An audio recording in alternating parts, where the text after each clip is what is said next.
ഏത് വികസനമാണ് ചർച്ച ചെയ്യേണ്ടത്? ഞങ്ങൾ ചർച്ച ചെയ്തു. മുഖ്യമന്ത്രി അതല്ലല്ലോ ചർച്ച ചെയ്യുന്നത്. വികസനം എന്താ അവർ പറയുന്നത്? ഒന്നാമത് വിഴിഞ്ഞം തുറമുഖം കൊണ്ടുവന്നു. വിഴിഞ്ഞം തുറമുഖം ഞങ്ങളുടെ ഉമ്മൻചാണ്ടി കൊണ്ടുവന്നത്, UDF സർക്കാർ കൊണ്ടുവന്ന സമയത്ത് എന്താ പറഞ്ഞത്? അത് 6000 കോടി രൂപയുടെ റിയൽ എസ്റ്റേറ്റ് ആണെന്ന് പറഞ്ഞു. ദേശാഭിമാനി പത്രത്തിന്റെ ഫ്രണ്ട് പേജിൽ എന്താ പറഞ്ഞത്? കടൽ കൊള്ളയാണെന്ന് പറഞ്ഞു. ഇപ്പൊ അത് നടപ്പാക്കി കഴിഞ്ഞപ്പോ ഇത് എന്റെയാണെന്ന് പറയാണ് പിണറായി വിജയൻ. അത് ഞങ്ങളുടെയാണ്, എല്ലാവർക്കും അറിയാം കേരളത്തിൽ. പിന്നെ ഗെയിൽ പൈപ്പ് ലൈൻ രണ്ടാമത് കൊണ്ടുവന്നു. ഉമ്മൻചാണ്ടി സാർ ഇരുന്നപ്പോഴും ആ ഗവൺമെന്റ് ഗെയിൽ പൈപ്പ് ലൈൻ ഇടുന്നുണ്ട്. അന്ന് അത് ഭൂമിക്ക് അടിയിൽ ഒളിപ്പിച്ചു വെച്ച ബോംബാണെന്ന് സമരം നടത്തി പ്രസംഗിച്ച ആൾ ഇപ്പോഴത്തെ വ്യവസായ മന്ത്രിയാണ് ഈ മന്ത്രിസഭയിൽ. അപ്പൊ പിന്നെ അവര് തിരുവനന്തപുരത്ത് മെട്രോ കൊണ്ടുവരുമെന്ന് പറഞ്ഞു, കോഴിക്കോട് മെട്രോ കൊണ്ടുവരുമെന്ന് പറഞ്ഞു. കൊണ്ടുവന്നില്ലല്ലോ. കൊച്ചിയിൽ ഞങ്ങളല്ലേ മെട്രോ കൊണ്ടുവന്നത്. 10 കൊല്ലം ഭരിച്ചിട്ട് അവർക്ക് മെട്രോ കൊണ്ടുവരാൻ പറ്റുമോ? നിങ്ങൾ കൊച്ചിയിൽ നിന്നല്ല സംസാരിക്കുന്നത്. ഗോശ്രീ ഡെവലപ്മെന്റ് അതോറിറ്റി UDF കാലത്ത് രൂപീകരിച്ചതാണ്. ഉമ്മൻചാണ്ടി സാർ മുഖ്യമന്ത്രിയായിരുന്നപ്പോൾ എത്രയോ മീറ്റിങ്ങുകൾക്കാണ് വന്നത്. അതിന്റെ ചെയർമാൻ പിണറായി വിജയൻ എത്ര മീറ്റിംഗിൽ പങ്കെടുത്തിട്ടുണ്ട്. ആ പരിപാടികൾ മുഴുവൻ, പദ്ധതികൾ മുഴുവൻ കുറവായി ജിഡയുടെ. എന്ത് വികസനമാണ്, ഏത് വികസനമാണ് നടത്തിയിട്ടുള്ളത്?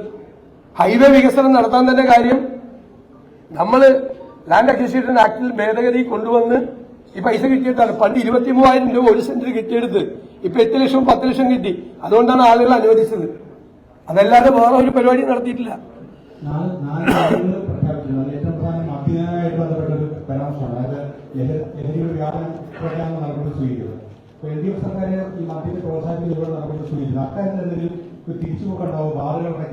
അല്ല, ബാറുകൾ അടയ്ക്കുന്ന നടപടിയൊന്നുമല്ല എടുക്കുന്നത്. പക്ഷേ ഇത് നിയന്ത്രിക്കും.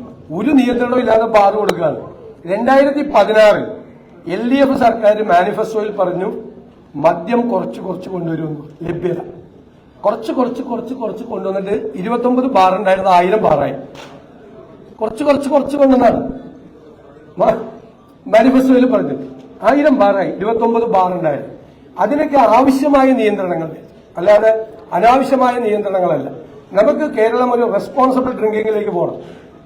ഇപ്പൊ നമ്മൾ ബാറ് കൂട്ടാൻ പെട്ടെന്ന് സ്വീകരിച്ചാൽ ഡ്രഗ്സിലേക്ക് പോവുകയാണ് വീണ്ടും. അപ്പൊ അതൊക്കെ വളരെ സോഷ്യൽ ഇമ്പാക്ട് ഉണ്ടാക്കുന്ന കാര്യങ്ങളാണ്. സോഷ്യൽ ഈവിൾസ് ആണ്. വളരെ സൂക്ഷ്മമായി സ്റ്റഡി ചെയ്തിട്ടാണ്. മദ്യം ഒരു സ്ഥലത്തും കിട്ടുന്നില്ല. അപ്പൊ എന്ത് ചെയ്യും? എല്ലാവരും ഡ്രഗ്സിലേക്ക് പോകും. ഡ്രഗ്സിലേക്ക് പോയാൽ തിരിച്ചു കൊണ്ടുവരാൻ പറ്റില്ല.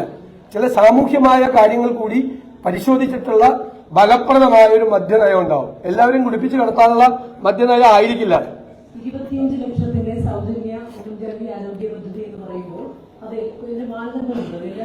അല്ല, അത് ഞങ്ങളത് വളരെ ഡീറ്റെയിൽ ആയിട്ടുള്ളത് എക്സ്പ്ലെയിൻ ചെയ്യുന്നുണ്ട്.